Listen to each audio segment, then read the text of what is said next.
स्वागत है आपका एनबीएस पॉडकास्ट के नए सेशन में। और आज का पॉडकास्ट थोड़ा सा खास होने वाला है क्योंकि जहां पर मैं कभी गेस्ट बन के आता था, आज उस पॉडकास्ट को मैं करूंगा होस्ट। और आज के जो हैं घोस्ट स्टोरी टेलर, यानी कि भाई मैंने आज होस्ट को ही घोस्ट स्टोरी टेलर बना दिया है, यानी कि विकास भाई। स्वागत है विकास भाई आपका अपने ही स्टूडियो में।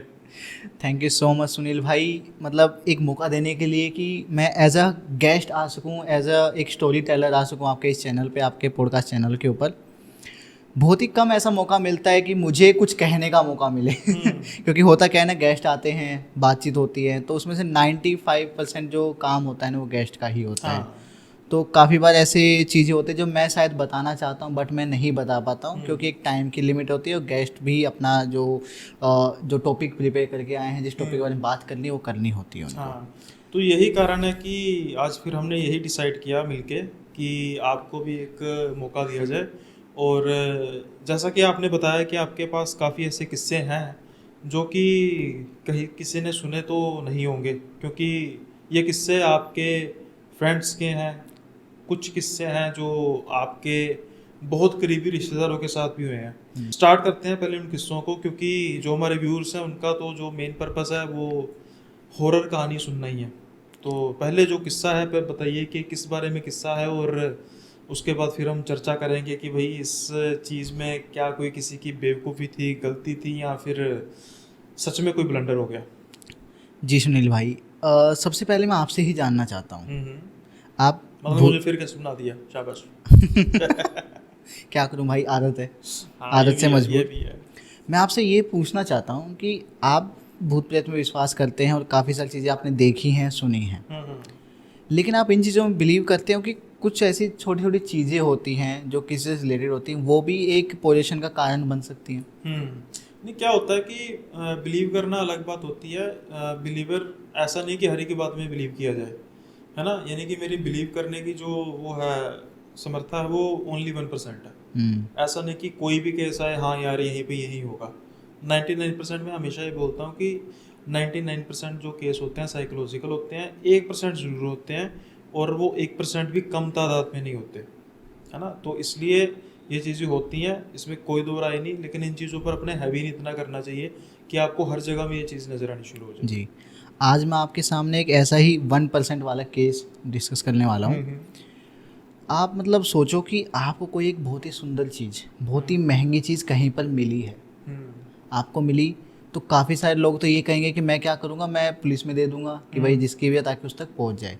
बट उसमें से मैं कहूँगा 80% लोग ऐसे होंगे जो उस चीज़ को अपने ही पास रख लेंगे। 80% तो बहुत कम कह दिया आपने। 95% शायद। हाँ, आजकल के ज़माने में तो वंस इन अ वाइल होता है, लेकिन फिर भी होते हैं, ईमानदार लोग भी होते हैं, और बेईमानों की तो कोई कमी नहीं। लेकिन वही बेईमानी मतलब कितनी महंगी पड़ सकती है आपको, वो मैं बताने वाला हूँ। तो ये बात मैंने क्यों बोली कि कोई भी पड़ी हुई चीज़ कहीं मिल जाए, भले ही सुंदर है, कितनी महंगी, आपको नहीं रखनी चाहिए। बिल्कुल सही बात हम्म, ये बात है करीब 2018 या 17 की बात है। उस टाइम मैं स्कूल से जस्ट निकला था। है। तो स्कूल से जैसे ही हम निकले तो एक प्लान बनता है ना कि घूमते हैं थोड़ा, बाहर निकलते हैं। एक जेल से हम आज़ाद हुए हैं, तो कॉलेज स्टार्ट होने से पहले, स्कूल के बाद में लगभग 2 से 3 महीने का हमारे पास गैप था। तो मैं था, मेरे से 3 या 4 साल बड़े एक मेरे मित्र हैं, एक दोस्त हैं, उनका नाम आयुष है। वो ये थे, बदला हुआ नाम है या फिर ओरिजिनल नेम है? ये मैंने नाम बदला है हाँ, ये ताकि उस तक स्टोरी चलेगा, ना हाँ। पहुँचे। जी, क्योंकि वो नहीं चाहेगा कि वो सबको पता लगे। तो मेरा दोस्त आयुष है, उसकी वो कहानी है। ओके। मैं भी था, वो भी थे, हम टोटल 4 लोग थे। मैं, आयुष, उसकी फियोंसे और साथ में एक लड़का और था। उसका मतलब मेनली कोई रोल नहीं है, वो दूर का दोस्त था कोई। जी, तो हम चारों ने एक डिसाइड किया कि हम कहीं घूमने जाते हैं जहाँ पर थोड़ी सी पार्टी होगी, थोड़ा सा डांस होगा, और थोड़ी सी ऐसी लोकेशन हमने चूज़ की जहाँ पर थोड़ा जंगल हो, ताकि हम थोड़ा एक्सप्लोर कर पाएँ नेचर को। हाँ। मैं थोड़ा सा अलग हूँ कि मैं नहीं जाता डिस्को पार्टी वार्टी, मुझे पसंद नहीं है इतनी, मुझे नेचर को एक्सप्लोर करना अच्छा लगता है। Close to the nature. तो एक जगह है जालंधर के पास में ही है एक जगह है, तो वहाँ पर हमने जाना प्रेफर किया। एक पार्क है, नेचर पार्क है, वहाँ पर हमने जाना पसंद किया क्योंकि वहाँ पर एक झील है, और झील के किनारे पर ही ना 3 या 4 ऐसे कैंपिंग के स्टेशंस हैं जहाँ पे आप कैंपिंग कर सकते हो, और वहाँ पर ज़्यादा लोग नहीं आते, ज़्यादा लोगों को पता भी नहीं इस लोकेशन के बारे में। तो ये हमारा रीज़न था, एक तो ज़्यादा लोग नहीं आते, दूसरा वहीं पर झील है, और क्योंकि एक नेचर पार्क है तो वहाँ पे छोटा सा जंगल भी है जहाँ पे आप छोटे मोटे कुछ जानवर देख सकते हो और वहाँ पे घूम फिर सकते हो, बोटिंग कर सकते हो, काफ़ी सारी चीज़ें हैं। हम वहाँ पर गए। पहले दिन तो जो दिन का टाइम था, हम सुबह लगभग वहाँ पे 8 या 9 बजे करीब पहुँचे। और वहाँ पहुँचने के बाद थकान हो जाती है तो हम सो गए। उसके बाद जब हम उठे लगभग 3 या 4 बजे करीब, क्योंकि हम गए थे लगभग एग्ज़ाम ख़त्म होने के बाद में, मई का टाइम था, मई में गर्मी बहुत होती है। हाँ। तो हमने दोपहर में निकलना सही नहीं समझा कि दोपहर में तो मत निकलो। वहाँ पे क्या था कि 2 या 3 ही कैंपिंग थी, कैंप्स थे, जो कैंप नहीं कहूँगा, जो लकड़ी के जो हट बना देते हैं ना, हट टाइप वैसे बना रखे, 2 या 3 ही थी वहाँ पे। तो वहाँ पर हम गए, वहाँ पे पहले तो आराम किया, सोए। उसके बाद जैसे 4 बजे शाम के, तब हमने थोड़ा घूमना फिरना स्टार्ट किया आसपास की लोकेशन में। और हमने क्या देखा कि वहाँ पर बहुत अच्छी लोकेशन है, जहाँ पर मतलब बालकनी से देखो तो झील दिखती है, और साइड में देखो तो पूरा जंगल दिखता है, जहाँ से जैसे जैसे शाम होती जा रही है ना, 6, 7, 8 बज रहे हैं, तो जानवरों की रोने की आवाज़ मैं कह सकता हूँ वो आ रही है, छोटे छोटे पक्षियों की आवाज़ आ रही है, मतलब बहुत ही सुकून मिल रहा है। हमने वहाँ पे थोड़ी सी कैंपिंग की, थोड़ी आग जलाई, बैठे, मतलब गर्मी में आग, लोग कहेंगे भाई गर्मी में आग कौन लगाता है, लेकिन एक एक्सपीरियंस के लिए हमने लगाई ऐसा, थोड़ा डांस वांस किया, पार्टी वगैरह की। ओपन एरिया होता है ना, उसमें इतना महसूस भी नहीं होता। जी। अब मेन जो वहाँ पे हाईलाइट है ना, वो क्या है कि मेरे दोस्त आयुष को ना, उसके रूम पे जो हट थी, उसके रूम पे एक अंगूठी मिलती है, उसने किसी को भी नहीं बताया। उसको एक अंगूठी मिलती है जो उसके हिसाब से, वो मैंने भी नहीं देखी, वो बता रहा है कि ऐसी है, जो उसके हिसाब से प्लेटिनियम की थी, जिसके ऊपर कुछ हीरे भी लगे हुए थे। वो देखते ही समझ गया कि भाई ये तो बहुत महंगी अंगूठी है, वरना तो वो शायद उस पर ध्यान भी नहीं देता, उसको उठा के कस्से एक डब्बे में फेंक देता। उसको एक अंगूठी मिली। जब शाम को हमने खाना खाया, थोड़ा सा फ्री हुए, मौज मस्ती करके, तब उसके बाद उसने वो अपनी फियोंसे को गिफ्ट दे दी, क्योंकि दोनों की शादी होने वाली थी, उसने गिफ्ट दे दी उसको। अब वो अंगूठी थी सुंदर। अब लड़कियों का क्या होता है ना कि अगर उनको कोई सुंदर चीज़ दिख रही है, उनको पसंद आ गई, तो वो ये नहीं पूछेंगी कि भाई कहाँ से आई है, कहाँ से नहीं। उनको लगा हाँ इसने गिफ्ट दी, कहीं से खरीदी होगी, एक एजम्पशन कर लेते हैं। उन्हें भी लगा कि भाई फियोंसे है, दे दी मुझे गिफ्ट। उन्होंने ले लिया और उसी रात को उसने पहन लिया। उस रात में क्या होता है, हम पूरे दिन से ट्रैवल करके आए थे, हम थक गए, हम सब जल्दी ही सो गए थे, लगभग 11-12 बजे करीब हम गहरी नींद में जा चुके थे। एक आवाज़ आती है आयुष के रूम से, लेकिन आयुष नींद में था। वो उठने की कोशिश करता लेकिन नहीं उठा, नींद में ही सो गया इग्नोर करके। उसकी थोड़ी देर बाद एक ढम करके आवाज़ आती है, जैसे कुछ भारी चीज़ गिरी हो आसपास में, ऐसी आवाज़ आती है। तब उसकी एकदम आँख खुलती है, वो देखता अपने साइड में राधिका नहीं है। राधिका उनके फियोंसे का नाम था। राधिका साइड में नहीं है। अब देखा कि यार एक तो अनजान जगह है, ऊपर से जंगल है आसपास, तो किसी के दिमाग में आती कहाँ गई कहाँ गई, वो भी एकदम आवाज़ आई है तो एक अलग ही चीज़ है। उसने सोचा बाथरूम में, बाथरूम गया, बाथरूम में नहीं है कोई भी। थोड़ा बाहर आता है, बाहर देखता है यहाँ वहाँ पूरा सन्नाटा, क्योंकि कोई नहीं है बाहर, वहाँ पे ज़्यादा लोग भी नहीं आते, वहाँ शायद हम ही लोग थे, ज़्यादा कुछ लोग थे भी नहीं वहाँ पे। अब वो आता है मेरे दरवाजे पर, मैं और जो मैंने दूसरा जो दोस्त बताया, हम 2 थे, हम दोनों स्टे किया था वहाँ पे। तो हम दोनों ही उठ के आते हैं। जो दूसरे वाला तो थोड़ा आलसी टाइप में था, उसने बोला भाई यहीं कहीं गए होगे, तुम जब देख लो। ठीक है। अब मैं और आयुष अपने मोबाइल की टॉर्च तो होती नहीं, टॉर्च रखने की आदत अब चली गई है, मोबाइल की फ्लैश लाइट ऑन की और पूरे जंगल में हम घूम रहे हैं। अंधेरा इतना है कि आपको अगर इतनी दूर हाथ है ना तो आपको अपना हाथ ना दिखे, इतना अंधेरा। उसमें जो फ़ोन की फ्लैश लाइट थी ना, वो बस इतना ही काम कर रही है कि आपको शायद 1 या 2 मीटर के आगे का ही कुछ दिख रहा है, वरना नहीं दिख रहा है ऐसा। और वो थी एक टाइप से पहाड़ी, यानी आपको नीचे उतरना था। अच्छा। नीचे उतर सब कुछ देख के ध्यान से उतरना पड़ रहा है। अब हमें ना एक जगह से ना कुछ सेंसेशन या फिर कुछ आवाज़ सी आने लगी, जैसे वहाँ पे कोई है, हो सकता है वो कोई जानवर हो सकता है वो राधिका हो, कुछ भी हो सकता है। तो हम धीरे धीरे उस तक बढ़े और हम क्या देखते हैं, एक ऐसी चीज़ हमें दिखाई दी कि वो चीज़ देखते ही ना आयुष की तो चीख निकली। ऐसा क्या देख लिया भाई? भाई हमने देखा कि राधिका वहाँ पर बैठी हुई है और राधिका के चारों तरफ ना खून है, लेकिन वो खून ना राधिका का नहीं है। पहले मेरे दिमाग में क्या है कि राधिका के ऊपर किसी जानवर ने अटैक कर दिया ऐसा कुछ, लेकिन वो खून राधिका का नहीं है, चोट वगैरह लगी होगी। हाँ, कुछ ऐसा हो सकता है। वो खून एक हिरन का है, हिरन के बच्चे का, और राधिका ने उस हिरन को मारा, उस हिरन को खाने लग रही है, कच्चा खाई जा रही है। बड़ी अजीब बात है। मतलब एक ऐसी लड़की जो वेजिटेरियन है, वो हिरन को खा रही, वो भी कच्चा, वो भी एक ऐसे जंगल में बैठकर। नहीं, इससे पहले जब कुछ ऐसा आपने कभी महसूस किया राधिका के बिहेवियर में कि कुछ और सा बिहेवियर है उसका? वहाँ तक तो मुझे नहीं पता था कि कुछ ऐसा है, लेकिन जब मैं आगे इसमें मैं और डीपली घुसा, जैसे जैसे टाइम बीता, तो आगे चल के उसके जो क्लोजेस्ट फ्रेंड थे, वो मेरी भी दोस्त थी, तो उनसे मुझे पता लगा कि बचपन में कुछ उनके साथ ऐसा हुआ है। उसके ऊपर मैं आऊँगा, बताऊँगा आपको क्या हुआ था। तो हमने देखा राधिका मतलब इस हालत में है, मेरे दोस्त आयुष की तो चीख निकल गई। डरा मैं भी, मैं ये नहीं कहूँगा कि भाई मैं बहुत ज़्यादा स्ट्रॉन्ग था उस टाइम, मैं भी डरा। मेरे को भी लगा एक 18-19 साल का, 18-19 साल मेरी एज होगी उस टाइम पे, मैं भी बच्चा ही था एक तरह से। तो मैंने खुद को संभाला, उसको भी संभाला, और हमने जैसे ही राधिका आवाज़ लगाई ना, उसने हमें देखा, एक क्रीपी सी स्माइल थी उसकी, इतनी क्रीपी स्माइल कि आप डर जाओगे, आप भूल जाओगे आपकी दोस्त है। और साथ में मुंह भी जो है वो मुंह खून भाई से पूरा लथपथ हुआ खून, हुआ और है। हाथ मतलब मैं बता नहीं सकती, यहाँ तक हाथ उसके अंदर जा रखे हिरन के ऊपर, यहाँ तक ऐसे, मतलब ये चीज़ हमने देखी। अब होता क्या है वहाँ पे कि हम कैसे भी खुद को थोड़ा करके राधिका हमने आवाज़ लगे, वो देख के ना वो वहीं पर ही बेहोश हो गई वो भी। अब मैं और आयुष उसको उठा कर लाए, हमने किसी को बताया नहीं, क्योंकि हम शायद किसी को बताते तो कोई हम पर विश्वास नहीं करता, ऊपर से केस उल्टा हो जाना था, केस हिरण को उल्टा हो मारना जाता था। कि हिरण को मार दिया या कुछ। भाई हमें नहीं समझ में आया उस टाइम जाकर, हम चुपचाप से उसको लेके आए, हाथ वाथ जो भी है सब साफ वाफ किया, हमने किसी को कुछ नहीं बताया। उसके अगले ही दिन हम वहाँ से चल दिए। अब हमें ये नहीं पता था ना उस टाइम पे कि दिक्कत वहाँ की लोकेशन में नहीं है, दिक्कत है उस अंगूठी में। और उस अंगूठी के बारे में ना आयुष ने मुझे बताया, ना राधिका ने बताया कि अभी अभी कुछ ऐसा हुआ, उनको अंगूठी मिली है। हमें हमें कहाँ से पता लगेगा कि अंगूठी उसने उसे पड़ी हुई मिली, उसने अंगूठी दे दी, हमें नहीं पता था ना। उसके कुछ दिन बाद क्या होता है, आयुष से मैं मिलता हूँ, मेरे मतलब वो तो मेरे से बड़ा था 4-5 साल, वो जॉब वगैरह भी करता, शादी होने वाली थी।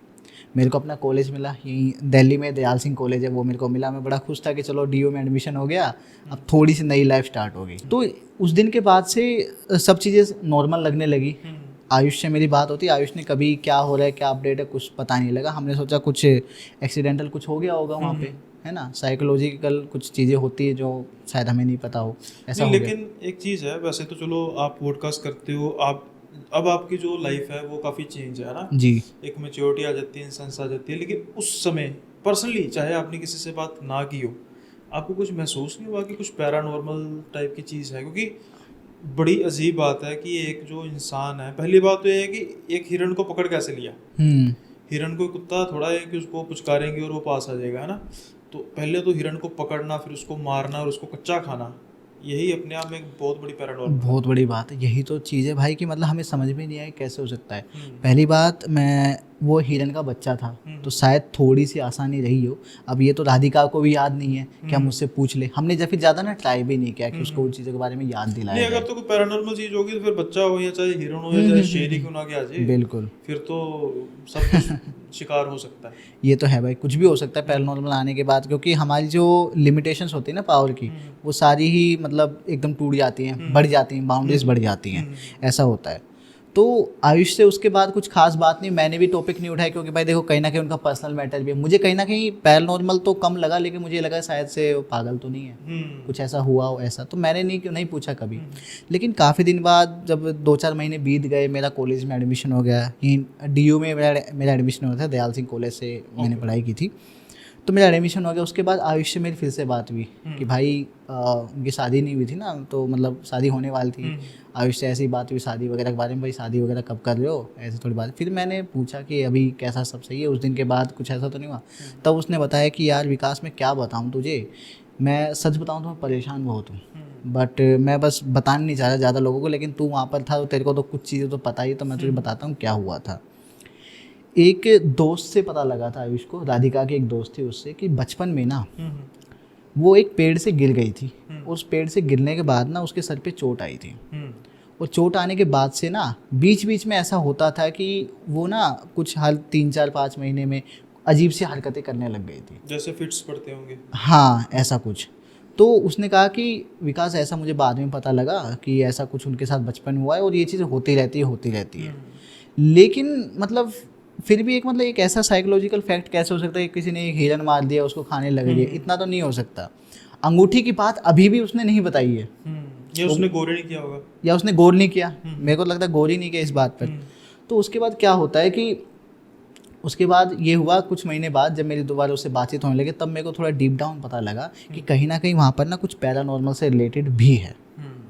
उसने मुझे क्या बताया कि विकास, जो राधिका है ना, मैंने क्या देखा है, उसके शरीर पे ना कहीं कहीं पर ना कुछ बाइट्स हैं या फिर चोट के निशान हैं, ब्लू या काटने के निशान लाल हो रखी है जगह जगह से।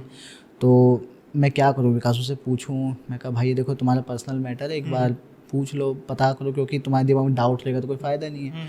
तो उन्होंने पूछा, उनका इस बात पे काफ़ी झगड़ा हुआ है, काफ़ी झगड़ा हुआ। फिर राधिका ने उसको बताया, आयुष को, कि मैं ये चीज़ इग्नोर कर रही थी, लेकिन अब तुम क्वेश्चन कर ही रहे तो मैं तुम्हें बता देता हूँ। होता क्या है कि काफ़ी दिनों से राधिका को सपने आ रहे हैं। उस सपने में एक आदमी है जिसको वो देख नहीं पा रही कौन है, एक तरह से काली या परछाई टाइप है, वो उसको ना डेली पीटता है सपने में आके, मारता है।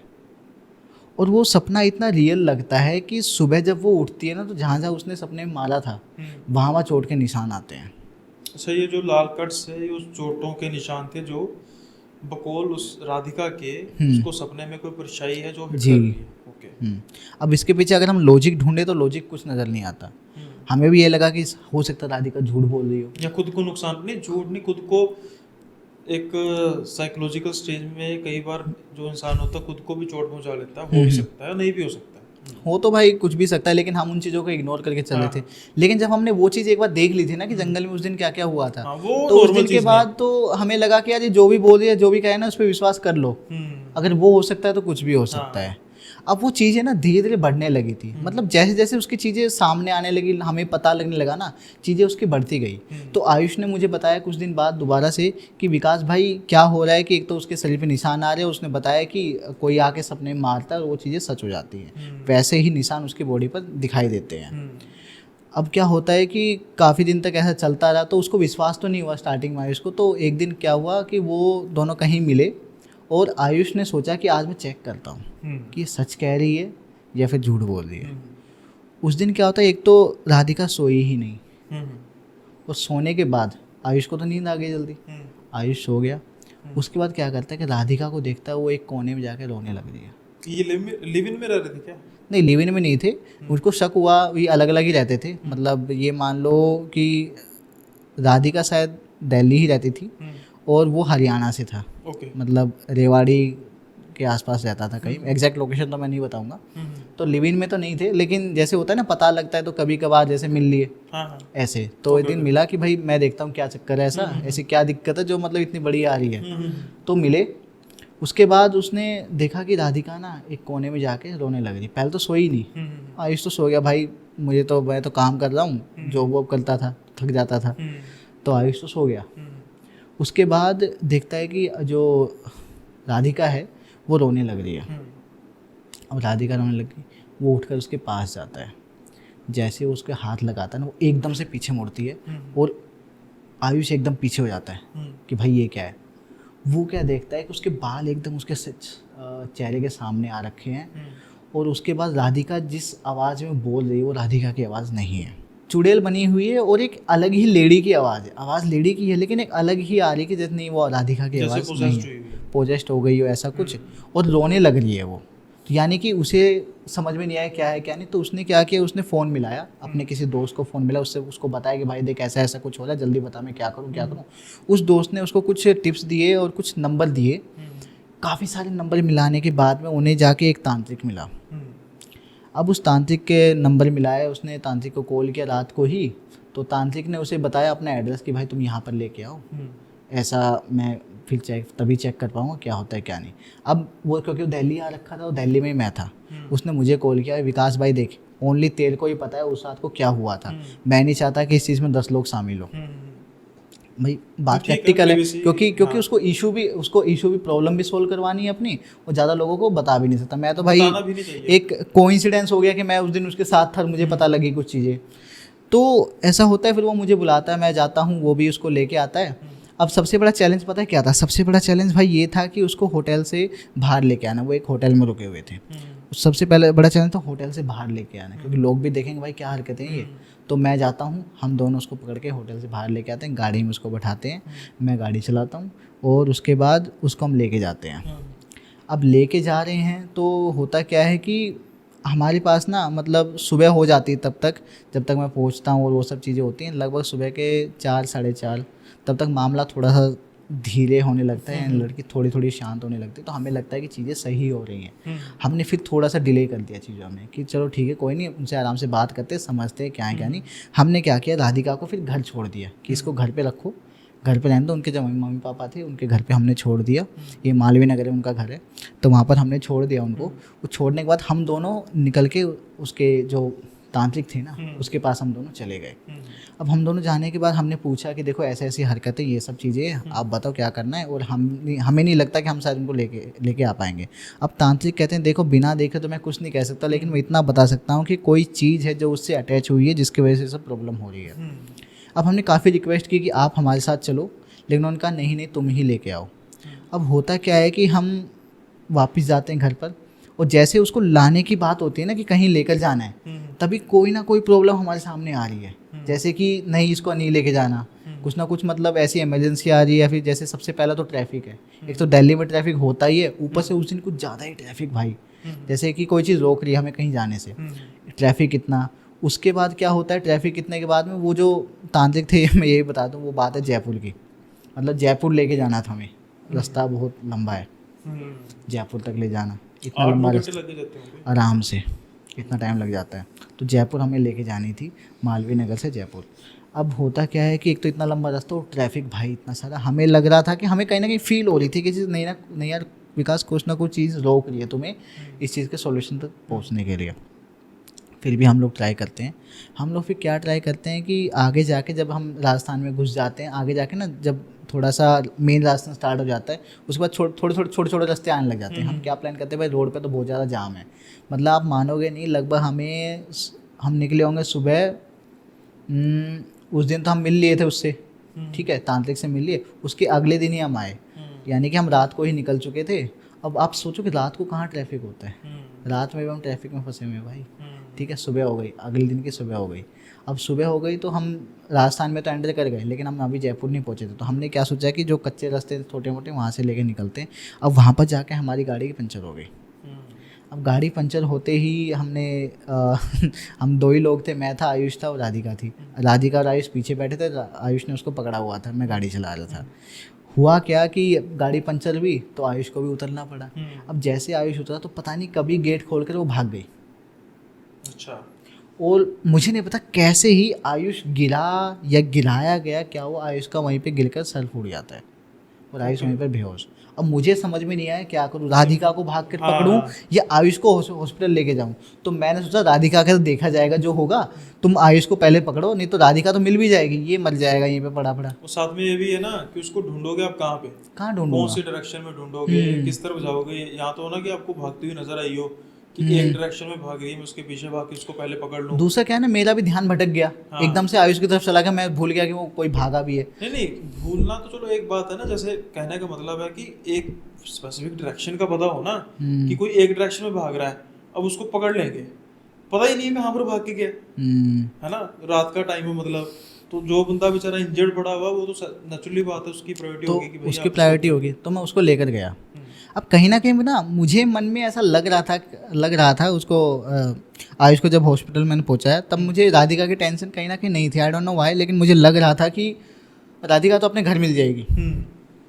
और आप विश्वास नहीं करोगे भाई, ऐसा ही हुआ, राधिका अपने घर दिल्ली आ चुकी थी। और वो जो जहाँ पे आपका ये गाड़ी का इंसिडेंट हुआ वहाँ से उसका घर कितने किलोमीटर होगा भाई? आप हिसाब लगा, हम राजस्थान पहुंच गए थे, जयपुर पहुंचने वाले थे, जयपुर पहुंचे नहीं थे। अगर बात करें ज़्यादा नहीं तो 5 घंटे का रास्ता, 5 से 6 घंटे का रास्ता आप समझ गए, किलोमीटर मुझे नहीं पता, लगभग इतने घंटे लगे होंगे। तो वो पहुंची कैसे भाई? यही तो क्वेश्चन है, यही चीज़ तो हमें नहीं पता कि वो पहुंची कैसे। अब उससे बात करो तो उससे पूछो तो उसको नहीं पता कुछ भी, उसको तो ये तक नहीं पता कि उसको कहीं ले जाया जा रहा था, वो तो कह रही मैं तो यहीं थी। मेरे को पता करने की कोशिश की इसके पीछे साइंस क्या है यार भाई वही कहते हैं ना कि साइंस से बियॉन्ड बहुत सी चीज़ें होती है जिनका आंसर नहीं होता। बात है कि किसी बस पर चढ़ के आ गई, मतलब कुछ पता हो। मैं ये नहीं कहता कि ऐसा पॉसिबल हो नहीं सकता, लेकिन बड़ी अजीब बात है कि आपको एक बार बताऊं, वहाँ पर ना मैं थोड़ा सा कंफ्यूज भी हुआ कि यार सच में कुछ पैरानॉर्मल है या फिर इसको दिमाग का ही कोई प्रॉब्लम है, 110% पैरानॉर्मल है भाई।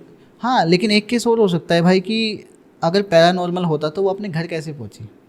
नहीं, उसमें ये है ना कि आप उसको जहाँ पर लेके जा रहे थे उसके बाद फिर वो चीज़ वहाँ से निकल जाती है ना उसके बीच में से, तो सबसे सेफ प्लेस कौन सी थी? वो घर थी जो दूर भी थी शायद वहाँ जो से, दूर भी थी। हो सकता है ये लॉजिक हो। हाँ। तो वो हमें वापस उसके घर मिल जाती है। हम्म। अब हम तो जयपुर पहुंच ही गए थे, वो भी था, उसको पट्टी वट्टी करवाई, थोड़ा सही हुआ, फिर मैंने उसको लिया, फिर उसी तांत्रिक के पास हमारी मतलब हमने उससे पूछा, उसको बताया देखा ऐसे ऐसे हो रहा है, हमें नहीं पता, आपको ही आना पड़ेगा। अब वो हमारी रिक्वेस्ट पे उन्होंने पहले तो दिखाया कि भाई देखो मेरे पास इतने सारे लोग हैं, तुम अकेले नहीं हो, बहुत से लोग हैं जहाँ बैठे हैं, मैं ऐसे नहीं आ सकता, लेकिन चलो तुम बता रहे हो तो रिक्वेस्ट करने पे हमारी वो आए हमारे साथ में। लेकिन घर के बाहर आके ना रुक गए, वो ये बोले कि मैं घर के अंदर एंटर नहीं करूँगा। अच्छा। तो और मैं ये उनके साथ पहली बार ऐसे हो रहा था कि किसी घर में एंटर नहीं करेंगे, उनका एक असूल था कि घर में एंटर नहीं करते। उन्होंने मुझे क्या बताया कि अगर मैं एंटर कर गया तो कहीं ना कहीं जिस एंटिटी को तुम छुड़ाना चाहते हो ना वो तो छुड़ जाएगी, लेकिन राधिका बचेगी या नहीं वो मैं नहीं कह सकता। वही इसलिए मैंने आपको पूछा ना कि ऐसी कई बार चीज़ें होती हैं। जी, तो उसे कहीं लगा कि अगर अंदर में जाऊंगा तो कहीं ना कहीं ये शक्ति अंदर जाके ज़्यादा पावरफुल है और ज़्यादा नुकसान पहुंचा सकती है राधिका को, तो इसलिए उसने कहा होगा कि आप लोग बाहर ले, ये काम आपका है। अब अंदर से बाहर लाना, मतलब मैं कहूँगा इतनी मेहनत शायद हमें वहाँ से जयपुर तक ले जाने में नहीं होगी जितनी मेहनत हमें घर के एक कमरे से उनको बाहर लाने में लगी है, क्योंकि जयपुर घर के बाहर आ गया था ना। बात तो ये ऐसा है। तो हम उनको लेके आए बाहर। अब बाहर लेके आने पे ना उनके 3-4 लोग और थे, उन्होंने उसको पकड़ा, गाड़ी में बैठाया, पकड़ कर बैठाया, ठीक है ना, एक धागा था लाल धागा, वो उसके हाथों पर बांध दिया, उसको गाड़ी में बैठा लिया। अब हम भी पीछे पीछे गाड़ी में जा रहे हैं, हमें डर भी लग रहा है भाई क्या हो रहा है, मतलब कोई 3-4 लोग हैं जिनको भले ही आप मिल चुके हो, वो आपकी दोस्त को या आपकी फियोंसे को बैठा कर ले जा रहे हैं गाड़ी में, आप पीछे पीछे जा रहे हो, ठीक है। और उस लड़के के पेरेंट्स आपके साथ? हाँ, वो हमारे साथ में। तो होता क्या है कि हम पहुँचे वापस से वही 7-8 घंटे, मुझे ये समझ नहीं आया एक तो कि भाई जो करना यही कर लो ना, वापस वहाँ पे क्यों ले जा रहे हो, वहाँ पर ऐसा क्या छुपा रखा है तुमने कि वहीं पर जाकर ही इलाज होगा। नहीं, ऐसा नहीं होता, छुपाने वाली बात नहीं होती भाई। उसमें क्या होता है कि जहाँ पर ये अपनी सिद्धियाँ करते हैं ना, वहाँ पर इनकी शक्ति बहुत ज़्यादा होती है, इसलिए फिर इनकी ये कोशिश होती है कि किसी चीज़ को वहाँ पर लेकर आया जाए। जी, तो वहाँ पर हम पहुँचे फाइनली, राधिका भी पहुँची, क्योंकि इस बार तो उन्होंने वो देख रहे थे वो क्या कर रहे थे क्या नहीं, हमें ऐसा लगता है शायद वो उसको अंदर मार पीट भी रहे हो, ज़्यादा वो हरकत कर रहे थे, एक आध थप्पड़ लगा दिए हो सकता है, मे भी पॉसिबल। तो हम वहाँ पहुँचते हैं, तो हम वहाँ पहुँच के क्या देखते हैं कि वहाँ पर ना पहले से ही ना 3-4 लोग ऐसे दीवार के साथ में खड़े हैं, 3-4 लोग इस साइड, 3-4 लोग इस साइड, और बीच में एक घेरा बना हुआ है, उस घेरे के अंदर ले जाके ना राधिका को बैठा देते हैं ज़बरदस्ती। वो बैठाने के बाद कुछ मंत्र वगैरह करते हैं, क्या करते हैं, झाड़ फूँक थोड़ा करते हैं, उसके बाद राधिका से बात करने लगते हैं। और राधिका जो बात कर रही थी ना वो हमारे सर के ऊपर से जा रही थी कि क्या लैंग्वेज अलग थी या फिर? लैंग्वेज वही थी, लेकिन बातें मतलब ऐसी कर रही, मतलब लगभग ऐसी बातें जो राधिका ने कभी हमसे शेयर नहीं की। उसने कहा कि मैं अनिल की पत्नी हूँ। अनिल कौन आ गया भाई? वही तो अब वो चीज़ हमें सुन के हमें थोड़ा बहुत ज़्यादा वियर्ड लगा कि अनिल कौन है। उसने कहा कि मेरा नाम सरला है, मैं अब ये सरला कौन है भाई? मैं अनिल की पत्नी हूँ। उसने यही बोला, तो यही तो हमारी चीज़ सर के ऊपर, भाई क्या बोल रही है, राधिका है, अनिल कहाँ से आ गया, सरला कहाँ से आ गई। तो उन्होंने बोला मेरा नाम सरला है, मैं अनिल की पत्नी हूँ, और अनिल ने क्या किया था, मेरे ऊपर बहुत जुल्म किए हैं। अनिल से मेरी शादी हुई थी, हमारे बच्चे नहीं हुए। अनिल मुझे बहुत मारता पीटता था। अनिल ने मुझे एकदम प्रताड़ित कर दिया, एकदम परेशान कर दिया था। ऐसा हुआ, तो ये स्टोरी थोड़ी सी बताने लगी वो कि ऐसा ऐसा हुआ है, मैं इसके शरीर में हूँ। तो उन्होंने पूछा क्यों आई इसके शरीर में, तो बोला कि इसने मेरी एक चीज़ पहनी हुई है जिसके चलते मैं इसके शरीर पे आई हूँ। मैं चाहती हूँ कि अनिल से बदला लिया जाए। वो अंगूठी मतलब? वो अंगूठी। अच्छा। तब जाके जो आयुष है ना उसको इतना रिग्रेट हुआ कि भाई ये एक अंगूठी, उसको मतलब आसपास भी कोई अंदाज़ा नहीं था कि ऐसा कुछ हो सकता है। तब उसने बताया कि इस अंगूठी के जरिए मैं आई हूँ। तो उनसे पूछा गया कि अच्छा मैं ये अंगूठी निकाल के फेंक दूंगा या रख दूंगा कहीं तो तू चली जाएगी। कह रहा नहीं जाऊँगी, अब तो मैं अटैच हो गई हूँ इससे, अब तो ये मेरा घर है, मेरे को बदला चाहिए। तो उनकी स्टोरी क्या थी, उन्होंने बताया कि उनका हस्बैंड थे अनिल, तो उनके बच्चे नहीं हो रहे थे काफ़ी साल से, 7-8 साल उनके शादी हो गए थे। तो इस चक्कर में फैमिली प्रेशर में आके या फिर सोशल प्रेशर में आके ना वो उनको बहुत मारते पीटते थे, उनसे बदतमीजी करते थे, मारते पीटते थे। और उनका एक एक्स्ट्रा मैरिटल अफेयर भी चलता था जो सरला को पता लग गया था। अब सरला को पता लग गया था तो वो उसको लड़ाई करती उसके साथ में, पूछती है क्या है, ये कौन है, ये क्या चल रहा है, ये सब मेरे पीछे से क्या क्या कर रहे हो तुम। और वो गुस्से में आकर उसको मारता पीटता था। और ऐसे ही कुछ दिन पहले वो जिस कैंप में हम गए थे उससे कुछ ही दिन पहले, मतलब आप ये सोचो कि जब हम गए थे वहाँ पर उस जगह पर जहाँ पर वो लेक वाला मैंने साइड बताई जालंधर के पास में, तो वहाँ पर वो कुछ दिन पहले ही आए थे। तो वो ठीक से सफाई नहीं हुई या फिर क्या नहीं, मुझे नहीं पता। तो उनकी अंगूठी वहाँ छूट गई। उसके 2 दिन बाद ही हम गए होंगे, शायद 1 हफ्ता गैप रहा होगा। उसके वहाँ से जब वो गए थे उसके 2 दिन बाद ही सरला की डेथ हो गई थी। और वो कैसे हुए किसी को नहीं पता। सरला का कहना ये है कि ऐसे मतलब थोड़ी हाथापाई हुई थी, उस चक्कर में उनकी डेथ हो गई। उनका वो गिर गई थी, उनके सर पे चोट लग गई थी। और उनका ये कहना था कि मुझे अनिल से बदला लेना है। अब दिक्कत यहाँ पे क्या आ रही है कि अनिल कौन है। अब हमें तो पता नहीं अनिल कौन है क्या है। हमने ट्राई भी किया कि उस रिजॉर्ट में जाके उस जगह पर जाके हम पता करें कि अनिल कौन है, क्या ऐसा कोई पर्सन आया है। तो हमने जाके पता किया कि हाँ अनिल को आया, क्योंकि प्रॉब्लम इतनी बढ़ गई, जब इतनी क्लैरिफाई चीज़ें हो चुकी हैं तब तो भाई वहाँ जाना बनता है, वहाँ पता करना बनता है। पहले तो उन लोगों ने हमें बताया ही नहीं कि नहीं सर ये प्राइवेसी हम नहीं कर सकते। फिर हम उनको थोड़ा समझाया, देखो ऐसा ऐसा बात है, कहीं बात नहीं पूछेगी, आप थोड़ा बता दो हमें। तो उन्होंने हमें बताया। फिर हमें क्या पता लगता है कि कुछ दिन बाद ना अनिल ने भी फांसी लगा के सुसाइड कर लिया। तो ये बात स्पिरिट को नहीं पता था कि वो भी मर चुका है? वही तो चीज़ हमें हाँ समझ में नहीं आई। तब जाके हमें ना स्पिरिट को बताना पड़ा। जो तांत्रिक था उसने बताया कि अनिल तो पहले ही मर गया। तो वो कहती है कि नहीं मुझे नहीं पता, मुझे बदला लेना था। वो मरा है, वो खुद से मरा है, मैंने नहीं मारा उसको। लेकिन मैं मतलब वो तो प्रताड़ित हुई ना, उसको तो उसने उसको बदला लेना था किसी तरह। तब जाके हमने उन्हीं को कहा तांत्रिक को कि देखो ऐसे ऐसे है, अनिल तो मर चुका है, अब तो बदला भी नहीं हो सकता, कुछ नहीं हो सकता।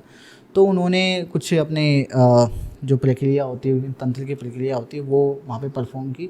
और उस जरिए वापस से ना वो अंगूठी उनसे ली गई। अंगूठी ले ली गई। उनको बोला कि ठीक है एक काम कर, तू ना वापस इस अंगूठी में ही आ जा। वो मुझे नहीं पता कैसे वो चीज़ों में स्टोर करते हैं आत्माओं को। ये बहुत ही वियर्ड लगा मुझे। मतलब मैंने सुना था कि बोतल में रखते हैं, कुछ स्पिरिट्स को रखते हैं, वो सब चीज़ होती हैं। तो उन्होंने कहा कि अंगूठी में निकाल रहा हूँ, तो इस अंगूठी में आ जा। मैं तुझे आश्वासन देता हूँ कि इस दुनिया में या किसी और दुनिया में अनिल तुझे ज़रूर मिलेगा और तुझसे अपना बदला पूरा कर सकती है। तो ये सब चीज़ें वहाँ पर हमारी समझ में आई। वो ये मतलब बातें लगभग 19 की बातें हैं। 2018 में हम वहाँ आ गए थे। तो मतलब 19 के लास्ट स्टार्टिंग की बातें, जनवरी फरवरी की बातें ये सब। तो ये सब हुआ। तो इन 6-7 महीनों में हमें ये पता लगा कि कैसे कोई एक छोटी सी चीज़ जो हमें बहुत ही सुंदर लग रही है, वो किसी एक पर्सन से जो शायद इस दुनिया में भी नहीं, उससे अटैच हो सकती है और वो हमें इस हद तक परेशान कर सकती है। ये चीज़। दूसरी चीज़ मैं लकीली लोगों को बताना चाहूँगा कि अभी जो है राधिका और आयुष, चाहो तो मेरा आप इंस्टाग्राम भी चेक कर सकते हो। वैसे तो मैंने नाम चेंज किया, लेकिन आप मेरा इंस्टाग्राम देखो तो आप समझ जाओगे मैं किसके बारे में बात कर रहा हूँ। आपका इंस्टाग्राम बहुत बड़ा है, किस किस को ढूंढेंगे। ये काम ऑडियंस का है, वो जाके देख सकते हैं भाई। जी। विकास भाई को तो आप जानते ही हो, और इसके अलावा मैं ये नहीं कहूँगा कि अगर नहीं जानते तो, लेकिन अगर आप इनकी इंस्टा प्रोफाइल को विजिट नहीं किया अभी तक, या फिर यूट्यूब चैनल को किसी वजह से आपने मिस किया है, तो उसके जो लिंक्स हैं वो डिस्क्रिप्शन में मिल जाएंगे। और वैसे तो मेरा कहना बनता नहीं है, लेकिन सब्सक्राइब कर लेना भाई। मैं कौन होता हूँ छोटे से चैनल वाला कहने वाला कि भाई कैसी बात कर रहे हो भाई, मतलब इतना बड़ा मौका दिया आपने मुझे कि एज अ गेस्ट आने की। बाकी भाई मेरी बातें पूरी नहीं हुई।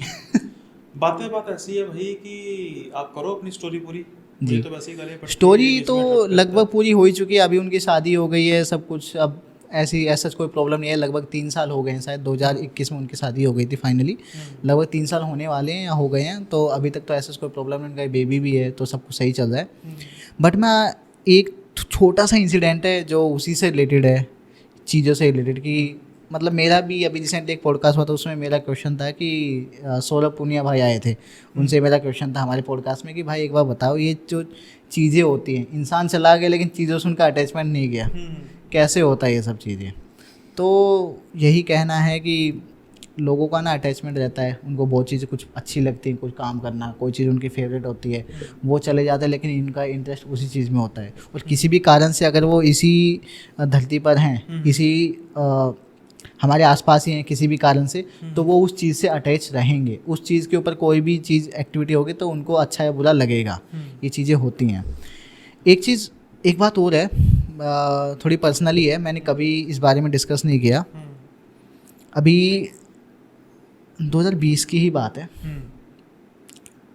मेरे एक दोस्त हैं, वो मतलब वो भी मैरिड ही हैं, वो अपनी वाइफ और बच्चों के 2 बच्चों के साथ रहते हैं। वो थोड़ा सा लोअर मिडिल क्लास फैमिली से बिलोंग करते हैं, तो एक छोटा सा कमरा उन्होंने ले रखा। हम नहीं देखते कि दिल्ली में क्या होता है कि छत बना दी, छत के ऊपर एक छोटा सा कमरा है, उसी में ही पूरा फैमिली रह रहे हैं, 4-5 हज़ार रुपये में मिल जाता है, 1 BHK टाइप हो, तो 4-5 हज़ार में वो मिल जाता है। तो ऐसा होता है, BHK में अच्छी निकाल दो। हाँ, बस एक रूम है 1 BK टाइप जी, 1 BK, किचन भी नहीं है, किचन भी रूम के अंदर ही, मतलब ऐसा छोटा सा है। मैं बस उसका नाम नहीं लूँगा, के भी निकाल लेते के भी निकाल दो, एच निकाल दो, 1B। लेकिन भाई तंगी क्या होती है इनसे पूछो यार भाई वही चीज़ है, मैं उसका नाम नहीं लेना चाहता बस। तो ऐसा हुआ, तो उसने ना, उसकी शादी भी सब कुछ हो गया, ठीक है, उसके 2 बच्चे भी अभी। तो उन्होंने ना एक बेड खरीदा था, और बेड उन्होंने सेकेंड हैंड खरीदा, सस्ता मिल गया होगा, 2-2.5 हज़ार रुपये में मिल गया होगा बेड। उन्होंने देखा अच्छा बेड है, वो लेके आ गए।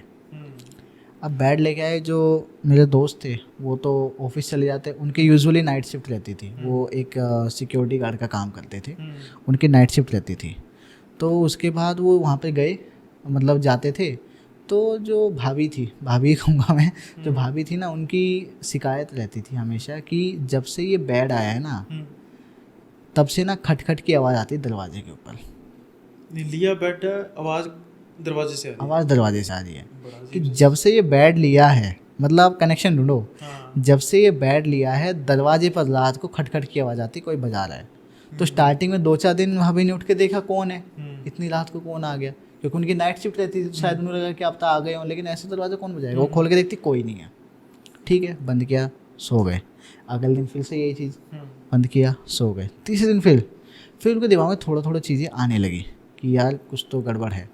अब एक दिक्कत और क्या थी, उस बेड पर ना नींद कभी वो सुकून वाली आई ही नहीं उन्हें, वो सुकून वाली नींद नहीं आई, और वो बेड आवाज़ बहुत करता था, मतलब ऐसे ही आप बस ऐसे बैठे, आवाज़ आ रही है, सब बैठे बैठे भी आवाज़ आ रही है, हाँ ऐसे ही, मतलब इंटेंसली अगर चाहो ना कि आपको आवाज़ करनी है, कि अच्छा आवाज़ आती है, लोग अभी देखता हूँ कैसे आ रही है, तो आवाज़ नहीं आएगी।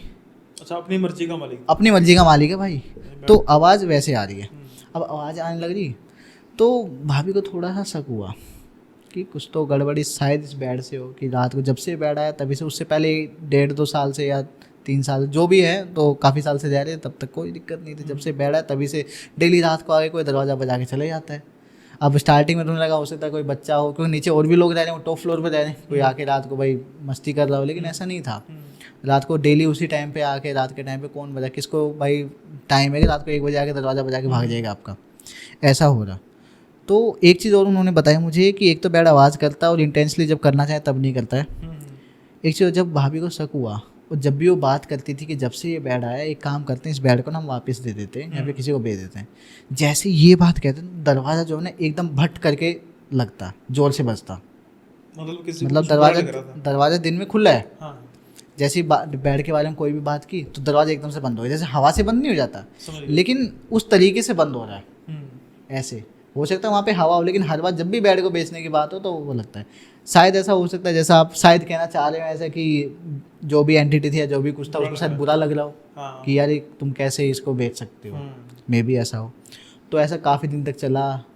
भाई जो हैं, जो मेरे दोस्त हैं, वो इग्नोर करते रहे, दोस्त इग्नोर करते रहे, लेकिन ये चीज़ें ना बहुत ही मतलब रेगुलर हो गई। घर पे कोई शांति नहीं है, झगड़े हो रहे हैं, रातों को सो नहीं पा रहे हैं, बहुत सी चीज़ें, बच्चे भी चिड़चिड़े हो गए हैं, काफ़ी सारी चीज़ें। तो उन्होंने बोला कि यार हो सकता है बेड से रिलेटेड कुछ है, तो उन्होंने वो बेड बेच दिया उन्होंने। लेकिन बेड ना किसी ऐसे इंसान को नहीं दिया जो उसको यूज़ करे, क्योंकि वो नहीं चाहते कि भाई हमारे साथ जो प्रॉब्लम आ रही है, हमारी प्रॉब्लम कहीं हो जाए।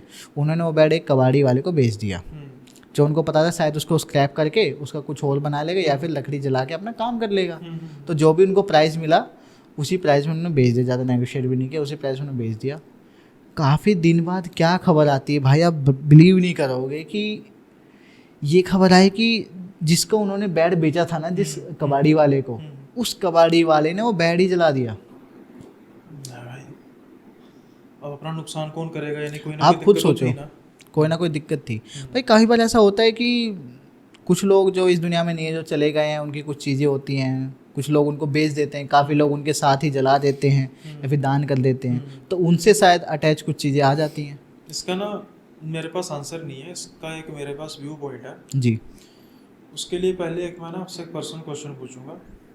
तो थोड़ा सा क्वेश्चन मतलब ऐसा भी है कि मैं तो कहूँगा कि परमात्मा करे कि आपके साथ कुछ ऐसी आपने कुछ ऐसी चीज़ ना देखी हो, लेकिन वो क्वेश्चन ये है कि कभी आपने किसी अपने रिलेटिव को दुनिया से जाते हुए देखा है? भाई ये बात ना मैं लकीली कहना चाहूँगा कि अभी तक मैं थोड़ा सा लकी हूँ, मैंने अभी तक ना अपनी फैमिली में कोई डेथ नहीं देखी है जब से बहुत बढ़िया मैंने बात है, होश परमात्मा संभाला है। करे ये ऐसा कभी आए भी ना, और अगर आए भी तो जो भी जाए अपनी पूरी भरपूर जिंदगी जी के जी। जाए, है ना। लेकिन ये जो चीज़ है ना, जैसे पुनिया साहब ने कहा था कि जो ध्यान रह जाता है, इसके जो होते हैं कुछ कारण होते हैं। मैंने ये क्वेश्चन आपसे क्यों पूछा, क्योंकि मैंने बहुत मौतें देखी हैं। ऐसी मौतें भी जो अचानक ही चले गए, जैसे मेरे फादर साहब थे। लेकिन कुछ ऐसी भी मौतें थी जो तसल्ली से कह सकते हैं गए, या फिर जाने से पहले पता लग गया कि बस वे जाने वाले हैं। तो सनातन में ना एक प्रथा है कि क्या करते हैं कि जब इंसान जाने लगता है ना, पता लग जाता है कि बस अब डॉक्टर कहते हैं बस सेवा कीजिए अब जाने लगे, है ना, या खुद पता लग जाता है ना। तो कुछ साइंस होते हैं जो बुजुर्गों को पता होते हैं, है ना। तो क्या होता है कि उसको जो है उनके शरीर को जब अभी जिंदा है उनको बेड से उतारा जाता है, ज़मीन पर रखा जाता है, एक दिया जलाया जाता है और उसका कहा जाता है कि दिए की लो की तरफ देखो, और भगवत गीता का पाठ किया जाता है। भगवत गीता का मतलब क्या है कि भगवत गीता क्या सिखाती है कि ये दुनिया सारी मोह माया है ना। यानी कि उनको तैयार किया जाता है कि अब आप मुक्ति की तरफ जाएं, या अपने कर्मों के अनुसार स्वर्ग की तरफ जाएं या नरक की तरफ जाएं, इस जहान में मत रहें, है ना। तो क्या होता है कि जब जिनकी डेथ अचानक हो जाती है, एग्जाम्पल के तौर पे अचानक जा रहे हो, अचानक एक्सीडेंट हो गया, मतलब सोचने तक का मौका ही नहीं मिला कि मैं मरने वाला हूँ। तो वो जब इंसान जा रहा है उसके दिमाग में बात होगी मैंने ये काम करना था, कल ये करूँगा, मैंने फीस पे करनी है, जॉब पे, अप्रेंटिस, मतलब कोई भी एक्सवाइजी, उस वो अपने कोई अगले 10 दिन की प्लानिंग करके बैठा है, कोई अगले 10 साल की प्लानिंग करके बैठा है ना। तो अचानक से ख़त्म हो गया, पहले तो उसकी आत्मा को ये यकीन ही नहीं आएगा भाई क्या हो गया। ऐसे ही लोग भटकते हैं। या फिर जो तड़प तड़ के मरे और उनकी गति ना हुई हो, जैसे ये बेचारी थी कि तड़प तड़ के मरी और उसकी गति नहीं हुई थी जिनको। या फिर तीसरा जो सा आप ये दूसरी स्टोरी बताई है कि कोई पर्टिकुलर चीज़ से बहुत ज़्यादा मोह हो और जब वो अपना प्राण त्याग रहा हो उसका ध्यान उस तरफ हो सकता है कोई बीमार हो उसका बेड की तरफ ध्यान हो, है ना, कि लट से वो पिछले कुछ सालों से बेड पे बैठी हो या बैठा हो, अब उसको हॉस्पिटल ले गए, ध्यान उसका बेड की तरफ है कि मैं जाऊंगा या जाऊंगी तो बेड पर मुझे करेंगे, लेकिन अब वो वापस नहीं आया, वो ख़त्म हो गया। तो इसीलिए तो कहते हैं ना कि गति जो है वो करानी चाहिए। लोग आजकल इसको दकियानुसी बोल देते हैं तो फिर भुगतते भी हैं, है ना। तो ऐसे जो आत्माएं, अतृप्त आत्मा जिसको कहते हैं, उस उनको तृप्ति दिलानी बड़ी ज़रूरी होती है। और पहली स्टोरी भी बड़ी खतरनाक थी। और अपने दोस्त को बोल देना कि भाई लालच नहीं करना चाहिए, लालच बहुत बुरी बला है भाई। अब तो वो मतलब कहीं से चीज़ खरीद कर भी लाता है ना तो उसको भी 2 बार चेक करता है हाँ, कि ये चीज़ यूज़ तो नहीं है। यूज़ तो नहीं है। और भाई सेकेंड हैंड सामान खरीदने के मामले में तो वो भाई साहब हाथ जोड़ लेता है कि नहीं भाई नहीं, मुझे सही बात खरीदना है। ही नहीं है। मैं तो खुद कहता हूँ कि इलेक्ट्रॉनिक्स वगैरह तो चलो ठीक है, लेकिन कुछ ऐसी चीज़ खास तौर पर जैसे बेड टाइप हो गया, जो कुछ ऐसी चीज़ जिसमें शेप हो, टेडी बेयर टाइप, कोई गुड़िया, ऐसी चीज़ें पुरानी तो बिल्कुल ही खरीदनी चाहिए, क्योंकि बड़े कांड होते हैं इन चीज़ों में। तो विकास भाई, आप कह रहे हो कि स्टोरीज बहुत ज़्यादा है, जी। समय होने को है 50 मिनट, और मैं चाहता हूँ कि जो मेरे पॉडकास्ट हैं वो उतने ही रहें, क्योंकि बहुत लंबा टाइम मैं चाहता हूँ कि भाई सबको इतना ना झेलना पड़े। एक काम करेंगे ना, एक हाँ, और पॉडकास्ट कर लेंगे अलग से। चलो फिर आप ऐसा करते हैं, व्यूअर्स को जो है पहले ही बता देते हैं कि पार्ट 2 जो है विकास भाई के साथ बहुत जल्दी आएगा, जी। है ना। तो आप भी वेट करेंगे, मैं तो भी कर लूँगा क्योंकि हम रिकॉर्ड करके रख लेंगे, तैयारी करके रख लेंगे, और जैसे ही भाई का ये पॉडकास्ट अपलोड होगा जल्दी ही हम अगला भी लेकर आएंगे। और जो मुझे सिर्फ आपने टीज़र दिया था कि ये कहानियाँ होंगी, या फिर कहें कि ये किस्से होंगे, जी। तो मैं तो फिर भाई वेट नहीं कर सकता कि मैं 10 दिन बाद दोबारा आपके पास आऊँ और मैं वो किस्से सुनूँ। हालांकि आपको मेरा तो पता ही है कि मैं नरेट करता हूँ खुद, लेकिन यहाँ पर मैं भी एक्साइटेड हूँ यार। देखो असली ज़िंदगी मेरी है ना कि होस्ट भी बन रहे हैं, गेस्ट भी बन रहे हैं ना, दोनों तरफ से मतलब स्टोरीज मिल रही हैं। जी। तो भाई ये सिलसिला जो है चलता रहे, और ऐसे सिलसिले को चलाने के लिए आपका सहयोग तो चाहिए, बिना आपके सहयोग के कुछ नहीं हो सकता। सहयोग चाहिए आपका, मुझे भी और विकास भाई को भी। विकास भाई का चैनल अच्छा ग्रो कर रहा है, मुझे आपका बहुत अच्छा सपोर्ट मिल रहा है, लेकिन जो न्यू व्यूअर्स हैं उनकी तरफ से भी सपोर्ट चाहिए। सपोर्ट क्या चाहिए? अगर आपको वीडियो पसंद आ रही है तो लाइक कीजिए, सभी जाने, सब्सक्राइबर भी और न्यू व्यूअर्स भी। और अगर आपको चैनल पसंद आया तो न्यू व्यूअर्स जो है उसको सब्सक्राइब कर दीजिए। विकास भाई के चैनल के लिंक, इंस्टा का लिंक मैं डिस्क्रिप्शन में दे दूंगा, साथ के साथ ही जो उनका हैंडल है यूट्यूब का वो टाइटल में होगा, ताकि आपको आसानी से वहाँ पर क्लिक करेंगे और साथ ही भाई का चैनल ओपन हो जाएगा। ना ही सिर्फ हॉरर बल्कि तंत्र मंत्र, romance, thrill, history, geography, politics, सारे विषय अगर आपको पसंद है, नहीं भी हैं तो हॉरर तो है ही भाई, वो आपको भरपूर मिलेगा। तो जल्दी से भाई का चैनल भी सब्सक्राइब कर दीजिए और अब हमें इजाज़त भी दीजिए, ताकि जल्दी से हम नया सेशन भी आपके पास लेकर आ सकें। आज के सेशन में इतना ही, जल्दी ही मिलेंगे आपसे अगले सेशन में, तब तक के लिए बाय बाय, अपना ख्याल रखिएगा।